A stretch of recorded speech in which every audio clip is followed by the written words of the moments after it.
Today we talk about Cinco de Mayo and microtransactions plaguing the video game industry. We get into a very spirited discussion and would love to hear your feedback. You can contact us on Instagram, Twitter, or on our suggestion form at tiltednotstir.com. Enjoy responsibly.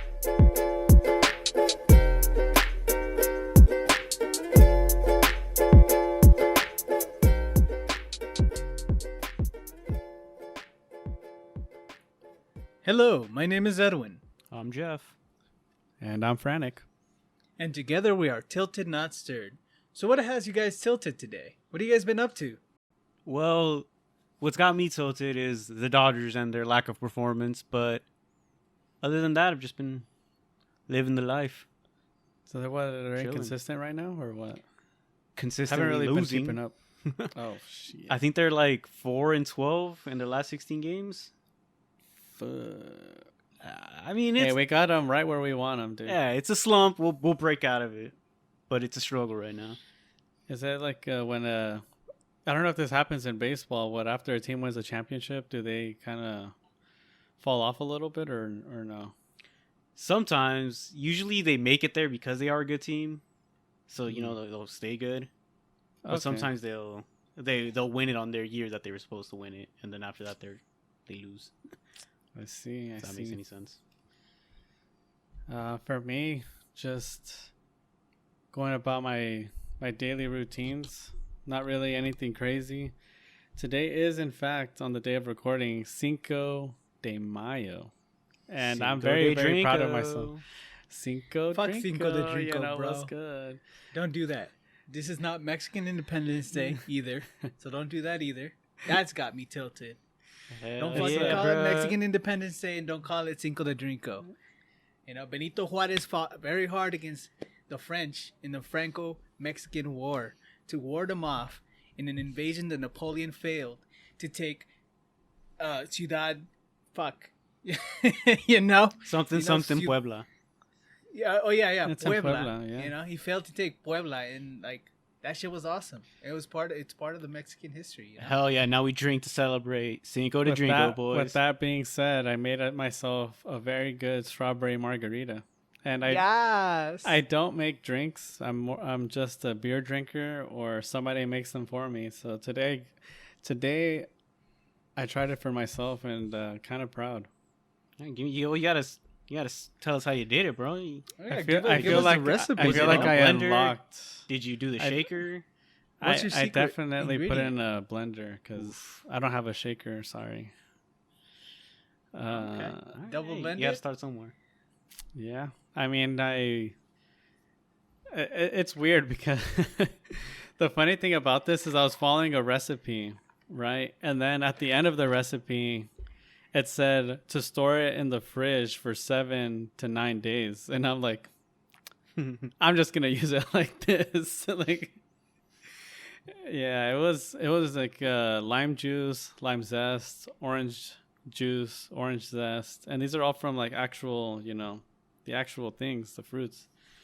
And then you're supposed to put it on a pan and heat it with sugar and like do all this stuff. I guess it's supposed to turn into some sort of syrupy substance, but I totally missed that. And so I just put some of that in the margarita.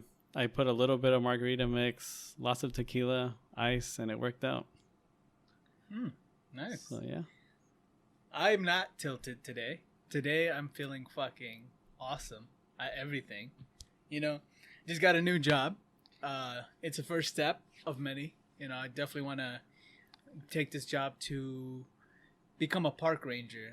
I feel like it's gonna happen. You know.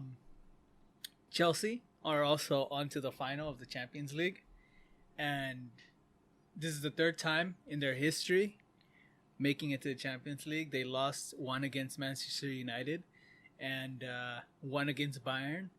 And now they're going against Man City, which they just beat last week. So, Wow. we're feeling good. I hope we perform.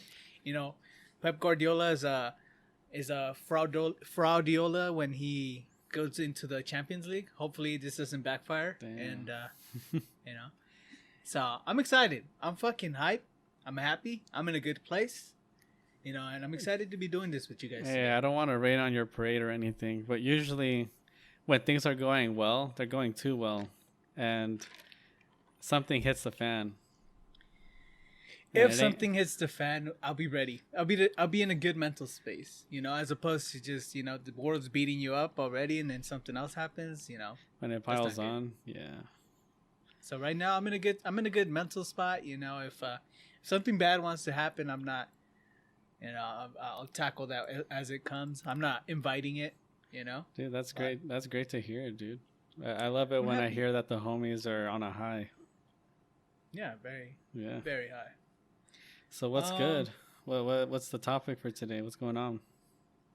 Well, I wanted to bring something up with you guys. So we're all gamers here, and I'm sure some people who listen also play video games. So I just wanted to bring up the fact how the gaming industry just likes to take advantage of people. You know, you got mobile games where microtransactions are rampant, where it's a pay-to-play system or a pay-to-win system.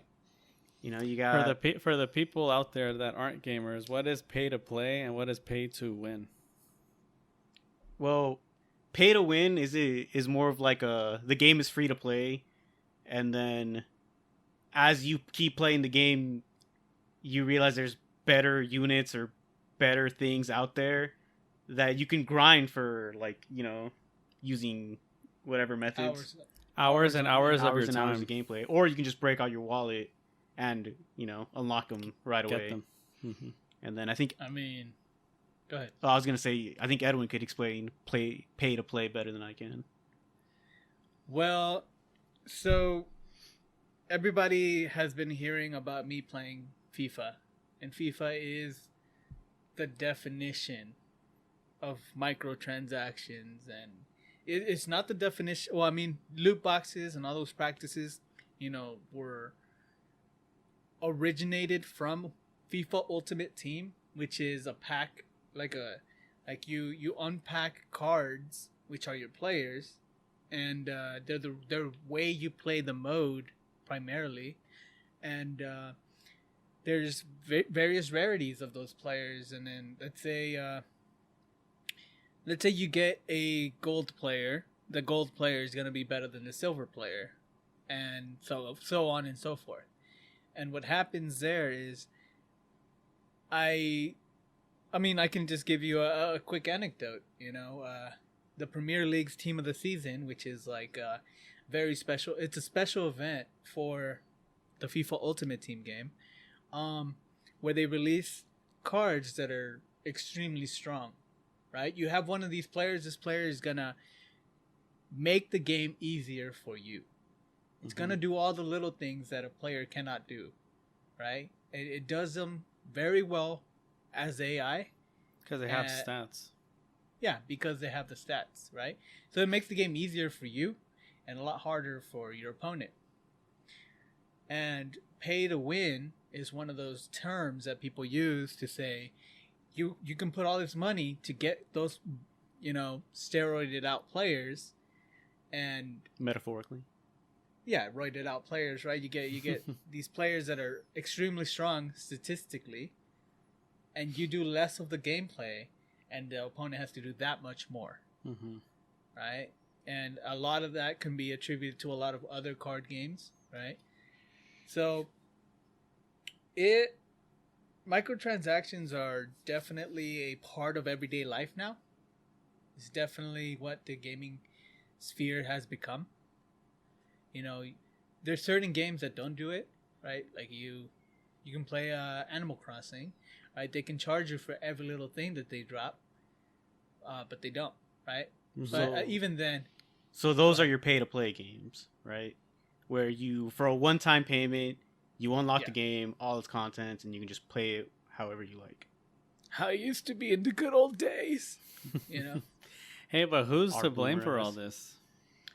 Microtransactions. Who is to blame? Wizards of the Coast, bro. No. The original loot packs. No. Trading cards. Well, what is it? What's the answer, Frantic? Candy Crush. Candy Corporations. No, I'm just kidding. Corporations. No, obviously. No. But there's another culprit. The biggest culprit in all. ourselves. Yes. People with disposable income that don't necessarily have the time to spend grinding a game for hours. You come back from your job, you want to play a game, and you want to be good at it, right? So you drop a couple 20, you drop a $20 bill on it, and you're a little bit better. Yeah. I mean,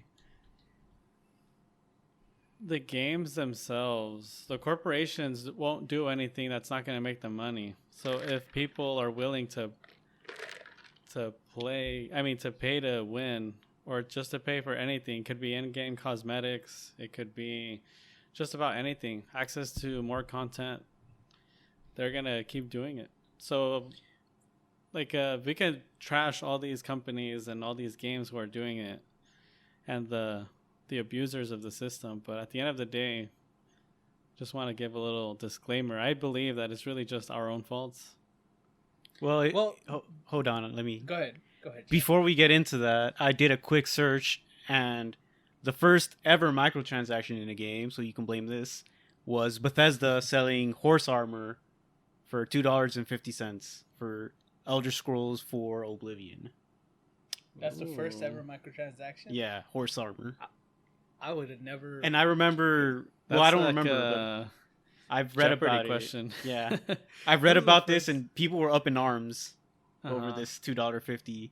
And now the sad thing is that cosmetic only microtransactions are the acceptable way to do it now. There's our least of our worries now. Yeah. We Frantic and I had already had this discussion. I think we had it with you, Jeff, that the way that we accept the most we accept a microtransaction is if it puts a skin on your character, but it doesn't change any of the gameplay. A la Fortnite.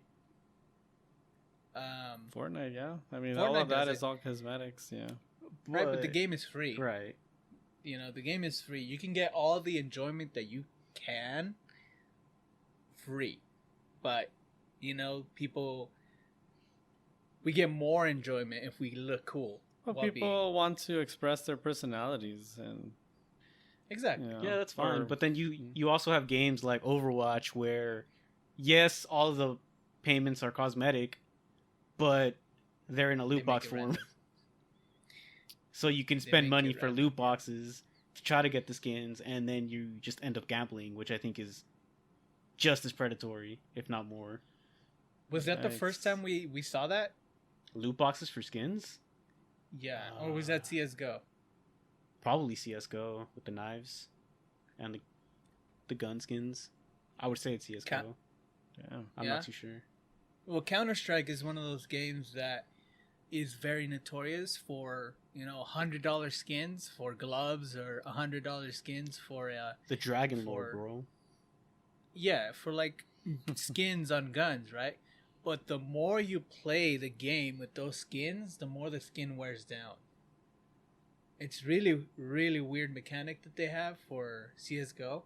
Let's say I got a really good skin, and I love this skin, and I play it every match. I decide to sell this skin later, my skin is going to be heavily used. I don't know what the fuck. I don't know what the fuck that means. And the skin has degradation, right?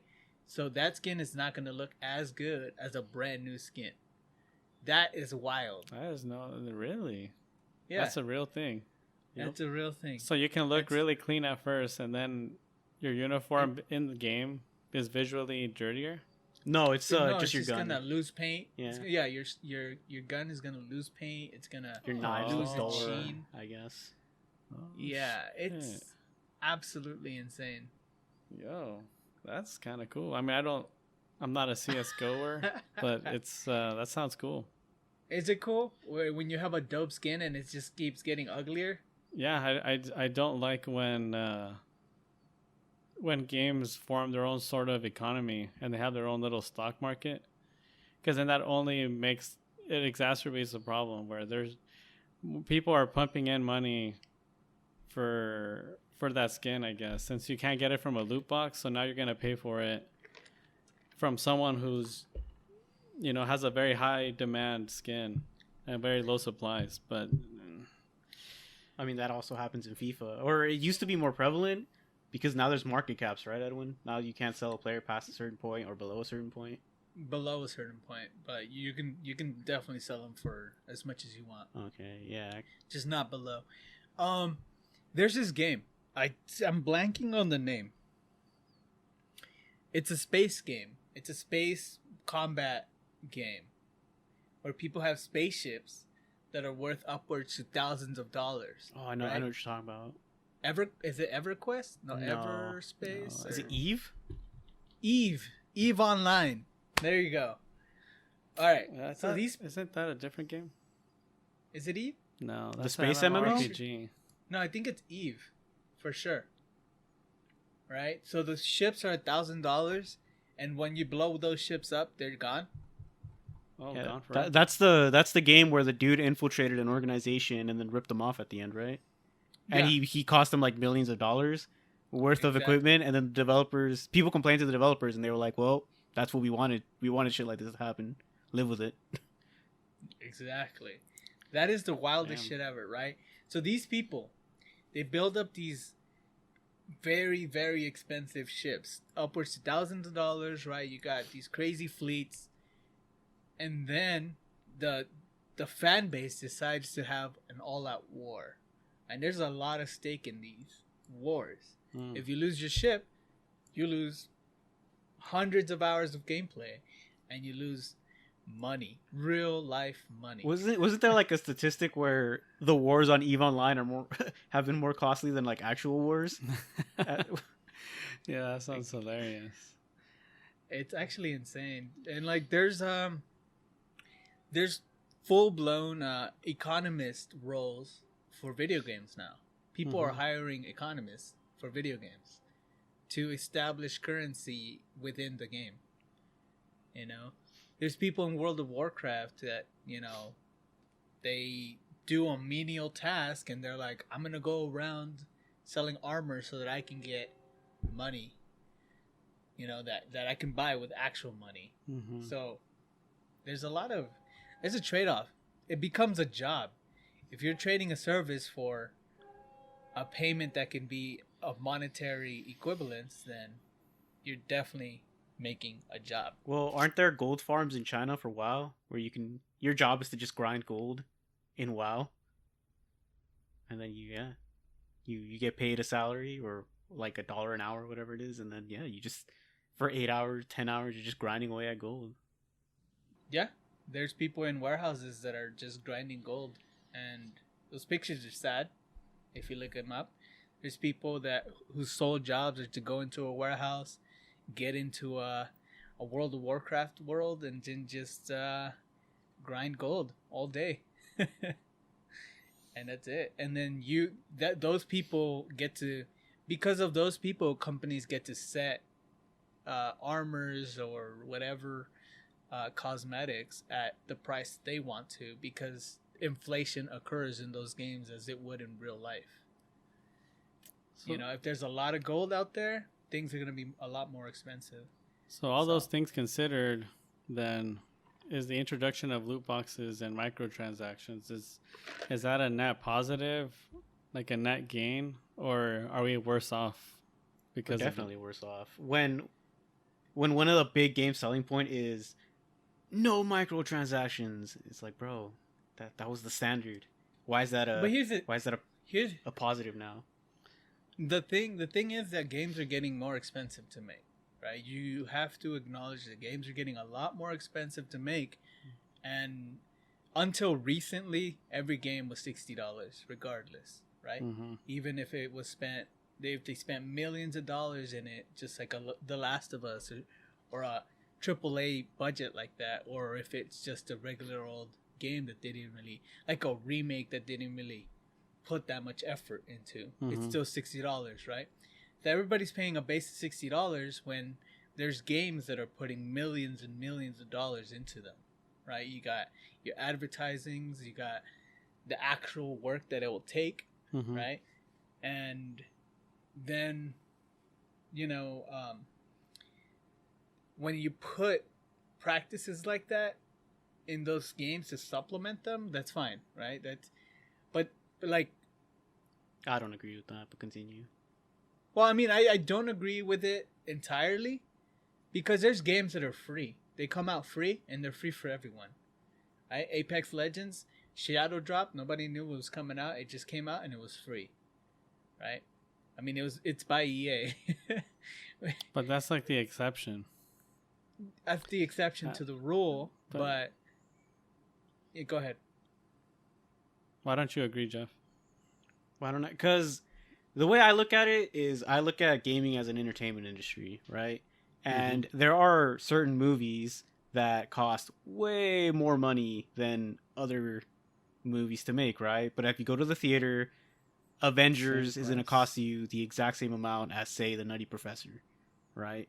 They're going to be the same amount. So the risk that the theater takes or the movie company takes in having such a high production value is that they believe that their product is good enough to outsell the rest, to get more money, to get more sales, more asses and shares, all of that. So why is it different in the gaming industry? Why is it that these guys are saying, oh, our development costs are so high, so we need to raise the prices of our games? It's like, well, if you're putting so much time and effort into your game and pumping so much money into it, then it needs to be good.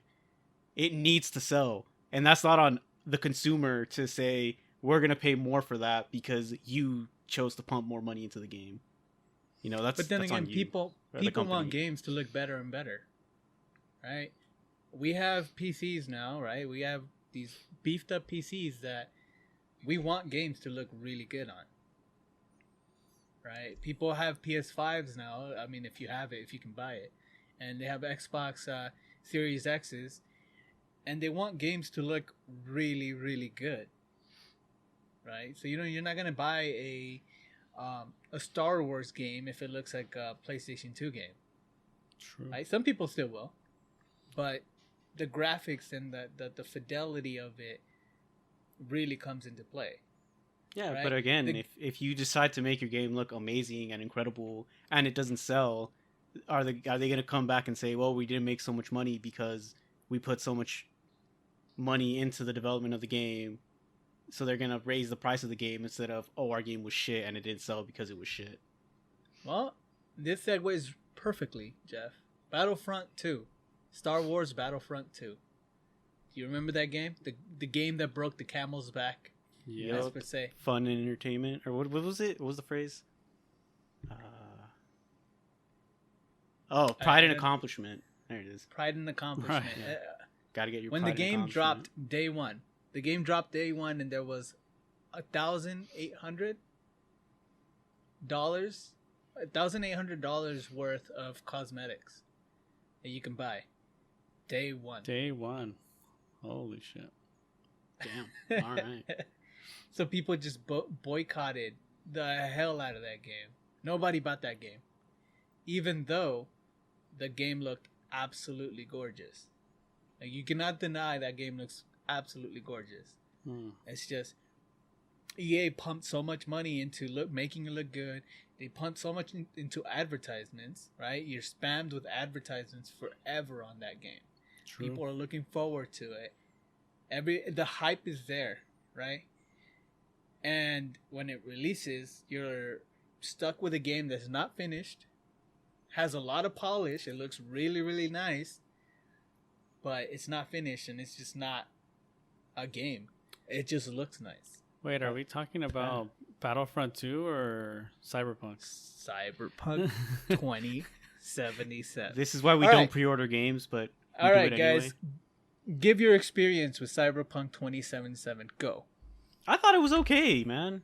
No. Like, the whole purchasing experience, the hype that you felt leading up to it. What's up? I think it was okay. I didn't get on the Cyberpunk train till like the last month, and even then it was just like, I'm gonna buy the game because it might be good. I didn't experience the 10-year wait or however long it was. I didn't know that was supposed to be in the game. I didn't know it was supposed to be the next greatest thing ever. I just went into it thinking, why not? So I played it. My expectations were tailored in such a way, and I thought it was okay. I only knew of the game a week before because Edwin, you kept telling me like, "Yo, this game, This game, dude. Trust me, dude. This game. But the game, though. I thought it All was right, good though. I liked it. It appears that I was the one that was. Yeah, you're the odd man out here. You're the Well, I one. mean, You're the one who advertised for Cyberpunk. Well, I mean, here's I come from the Witcher series, right? The Witcher series is just treated everybody so well. But to add to that, it also had a horrendous PC launch. The third one definitely had a horrendous PC launch. It was fixed later, for sure, right? Now it's just. But it wasn't Cyberpunk. It wasn't as bad as Cyberpunk. But so since we're on the topic of predatory practices, I mean, they've been getting a lot of lawsuits. Them boys up in the CD Projekt Red. They're still not up on the PlayStation Store. You can't buy it. PlayStation took them down of the PlayStation Store. How do we feel about that level of accountability? Yeah, you should be held to that. Did you guys see that the executives are getting their bonuses because of how well the game sold? Are you really? Well, I mean, it did so well. It sold amazing. They disclosed a number. They disclosed a number. The specifics of them were, they made $800 million on it. They returned $300 million of it. Mm-hmm. But that was one of those are the figures that they disclosed. But that doesn't take into account the store returns and all that stuff. Mm-hmm. It only takes into account the returns that they had for Steam and all these digital stores, right? Yeah. But that game Cyberpunk doesn't have microtransactions, does it? No. But I think there is supposed to be some sort of DLC. Yeah, they're gonna sell paid DLC. Is it paid or free? Paid. There'll be like a minor free DLC, I'm sure, and then the rest will just be paid, like any bigger updates. So then, of microtransactions, pre-purchasing, and selling DLCs, which one do you think, in your mind, stands out as the worst? Still microtransactions. I'm a victim of. I'm a microtransaction survivor. Support group. I don't put money into that game anymore. That's different.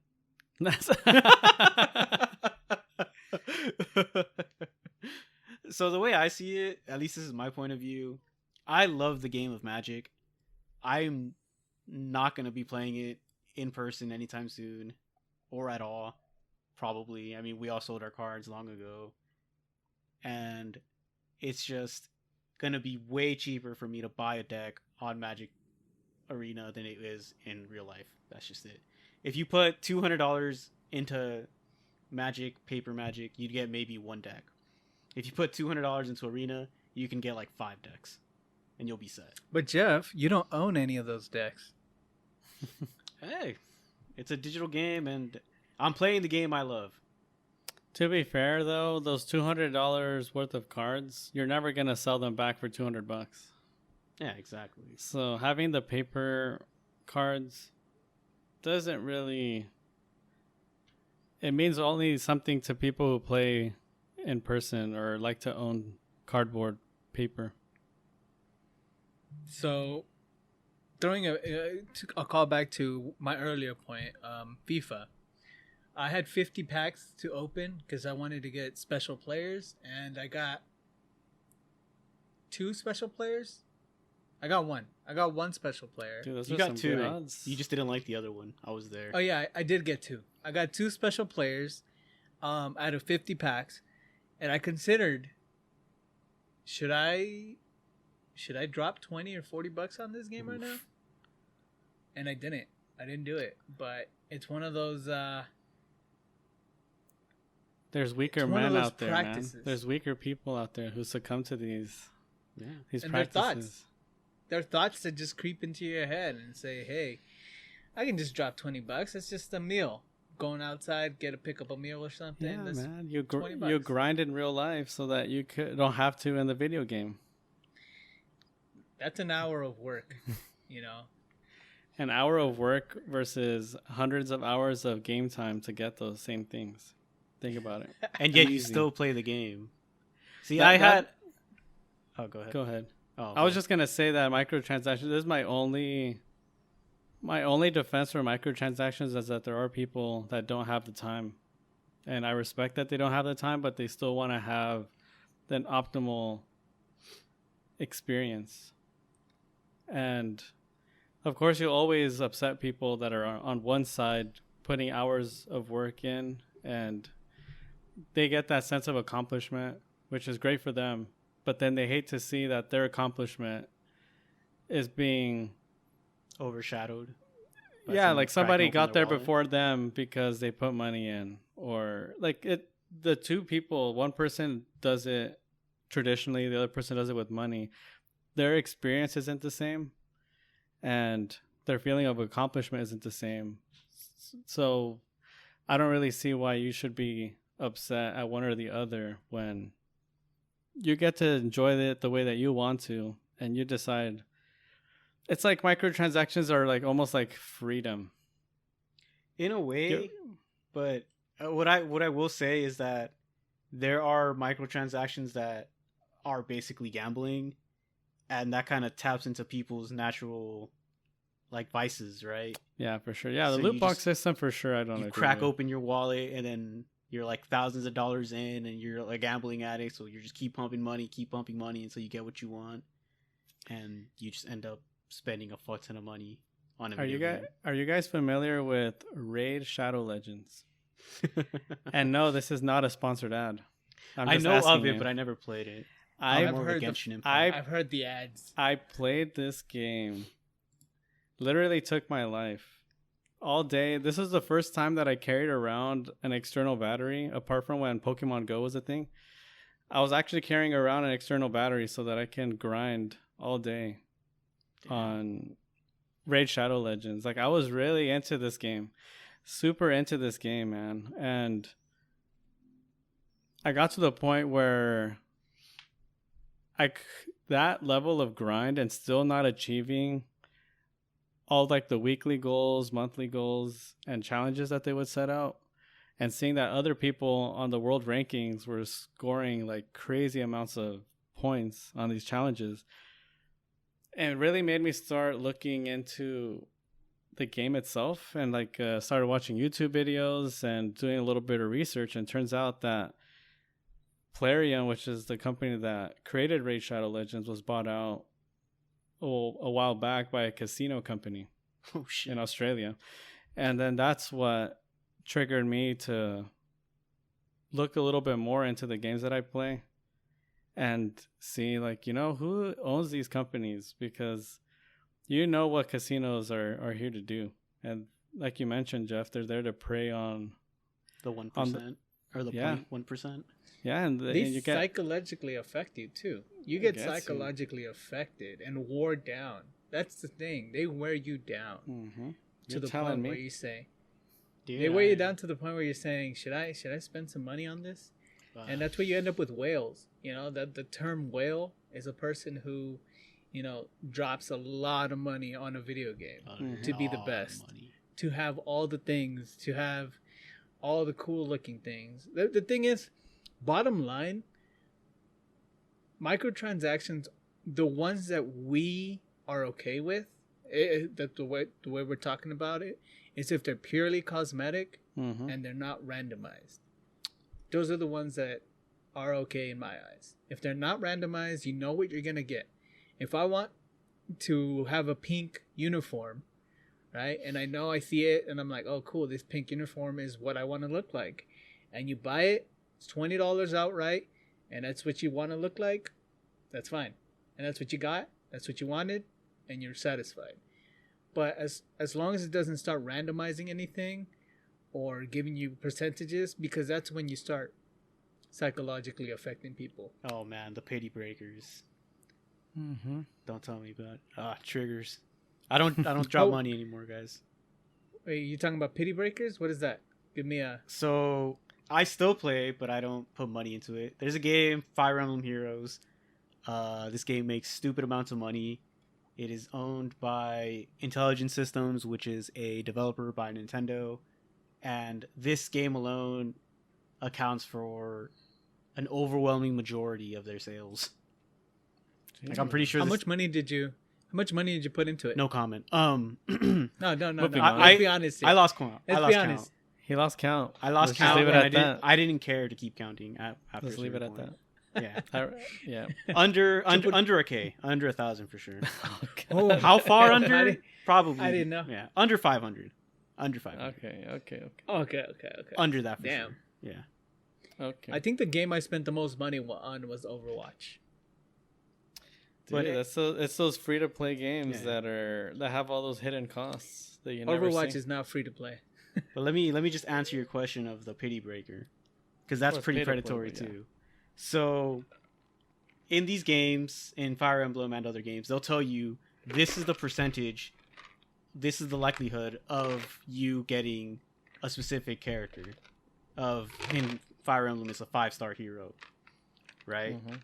So as you keep pulling, turning the fucking slot machine, as you keep doing that, as you keep opening more heroes and more heroes, the likelihood of you getting that hero you want goes up a certain percentage. So you gotta pay to get that percentage higher, so then still be RNG and probabilities and all that. So it starts off at 3%, and you roll 5 times, it'll go up 0.5%. You do it again, it goes up another 0.5%, and you can end up with like a 10% pity breaker. And then once you get the hero, then it just resets itself. So Jesus Christ. you're over here, you're grinding away, you're summoning, and you see that number keep going up, and you're like, bro, I haven't pulled this yet, but it's looking more likely. Let me just keep going, and then you keep doing it. And The hope. sometimes you get it, sometimes you don't. Sometimes you get pity broken, which is because there's a banner with special heroes. There's like 4 special heroes you can get, and you're going for one specifically, and you get pity broken when you get one of the heroes you don't want. Or one of the heroes that isn't on the banner, the special banner, quote unquote. Oh, okay, hold on. What you're saying is, if you're working for John the special hero, You want John the special right? hero. You want John the special hero, but then You pull get Kyle Tracy. or Tracy. You get a Kyle or a Tracy, and then that fucks up your percentage that you have towards John. Yep, it resets the percentage entirely. So now you're back to square one of trying to get John. Hell yeah. That fucks with you mentally, man. That's straight up Yeah, affecting it is you. fucked. And I've It seen is the people on affecting Reddit just fucking complain, and it's like it turns into a support group at one point. They're like, "Yeah, man, I feel you. I'm at 15% right now, but you can't open your wallet." And it's just like, bro, this is like Fire Emblem Anonymous right now. Yeah. We should definitely talk about the mental health side of playing video games, because that's definitely a topic for another day, where a game can just break you, right? You're spending so much time into it, right? And you're putting all this time into it, as we were referring to with like costumes. You're grinding towards something, and then somebody else gets it before you, putting no effort into it, right? Mm-hmm. I mean, that's fine. That's 100% fine. People find satisfaction differently. But we have to definitely talk about the mental health side of video games. For sure. Because the breaking point of what Jeff described, you want John, and John is almost attainable, right? And Tracy comes along. You didn't want Tracy. You have 3 Tracys already. Oh, don't. Yup. Right? You got 3 Tracys, because the way these things work sometimes is that a special hero has a high chance of being dropped, but then there's tiers within the special heroes, right? There's a specialist hero, and that specialist hero is a lot less likely to drop, and that's your John.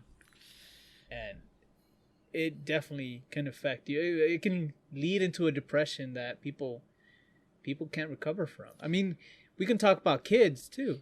The way kids are getting, like, there's videos on the internet of, like, my little brother just spent $1,000 on V-Bucks on Fortnite because he wanted to look cool with his friends, because they all play the game, and then that's $1,000 of your parents' hard work. True. And that's wild. I mean, that raises the question of will we ever see any kind of any legislation or any kind of sanctions on There's definitely this some in kinds place of already. predatory things happening? Because a lot of the video games, if it happens to us and we're adults, can you imagine a kid? Yeah, a kid who doesn't have a sense of, you know. Well, I mean, that goes back to lobbying and corporations from our last episode. They can dictate rules too. yeah. Go ahead, Jeff. Sorry. I was just gonna add that in the U.S., obviously, there's no regulations for that, but outside, like in Europe, you can't actually summon in Fire Emblem. Like you can't actually put money into it. It's completely banned. Loot boxes are banned in some countries.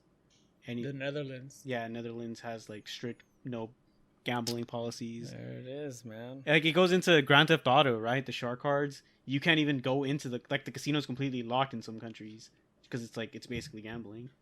Mm-hmm. I mean, can we talk about NBA real quick? NBA 2K, where they have a casino and it doesn't make any fucking sense for a basketball game. But they have a casino where you could spend your currency and actual money. That makes absolutely no sense. It's predatory. It's insane. But here we are, a game that already makes millions of dollars on microtransactions, adding one more way to get you and to get kids. You know, that game made it so that as an athlete, you have to work out to. An athlete has to work out to be good at his craft. That game made it so that you had to work out, like it's your job to get better. That's absolutely insane. And working out and stuff, you can bypass that by buying money if you want that. True. Get some currency, you won't have to work out. That's insane, man. This is wild. It's definitely a fucking topic, dude. We'll get back to this again because Jesus, Yeah, there's still more we could have covered. there's so much, man. Should we give a little battle pass statement before we go? Sure, you got something on battle passes? Let's make this one quick. I don't mind them. I think they're okay. If I'm playing the game and it's leveling up a system in the background and saying, hey, for $10 you can get all of these things if you want them, I don't mind that. Mm-hmm. Especially since they lay out exactly the things that you're going to get. I mean, they could also include loot boxes in those battle passes. What if the content in battle passes was there, but without you having to pay for the battle pass? Would that be better or worse? Well, there's systems that give you a free battle pass and then there's a paid battle pass. Right? Apex Legends has it where there's a battle pass that's free and you're unlocking all these things. I know Rocket League does it too. Yeah. Where you're Bro, unlocking all these things by just playing the game. the Mario Kart app has a battle pass. See, like Mario Kart. I'm Mario only Kart against app has it a for that. subscription. My point That's is the that thing. my point is that obviously battle things that pass. are free are generally better. So you basically rationalizing it in your head that battle passes are good is the same, like it's the same logic that can be thrown onto microtransactions and all the other problems. So battle passes themselves are also a problem. But I don't feel too preyed upon with them because this is a conscious decision that I'm making. yeah, but battle passes, they have, for example, a skin or something that you can only get if you have the battle pass. It's another way they're extracting money out of you. And the only way that you can get it on the battle pass is if you play the game a lot more. And a company getting you to play the game a lot more will make you less likely to quit, which will make you more likely to develop a habit. And But if you're enjoying it's it, a right? slippery slope. If you're enjoying the game, that's fine. If you're not enjoying the game, that's the problem. Mm-hmm. I mean, damn, I feel like I just diagnosed myself with FIFA. Oh man, let's wrap this one up though. You got a recommendation, Edwin, to sign us off? Yeah, I want to talk about a book a recommendation, a book recommendation. I just gave one last time. I hope you guys read it. Another one. This one is Alan Watts, the book. Alan Watts is a modern philosopher. He's a Western modern philosopher, 1960s. And he talks about, when you look upon the world, right? People look upon the world as separate from the world, right? So you look at yourself and you identify separate from nature, separate from others, and separate from places. And he talks about this giving us an outlook that makes us cynical and destructive towards the other, right? It promotes a feeling, and he wants to say that you should feel part of the world that you're experiencing, as opposed to saying, I am an entity that exists and is separate from all the other things in the world. Because then you start passing judgment. This thing is different from me. I am this is that. And you start passing judgment, and you start living a more cynical life, I guess, for lack of a better word. So it definitely gives you a little bit of insight into what your feelings and emotions are about your immediate world, places, things, people, and check it out. It's a philosophy book on modern day life and what it's like to live with, all this society, as. So does it talk about like individualism, but then does it also talk about it's better to experience things with others or do things while thinking that what would my action do to someone else? Is that what kind of book it is, or? Yeah, in the sense of like we push individualism is an American notion, straight through and through. Well, Western, right? yeah. It's a Western. Yeah, it's a Western.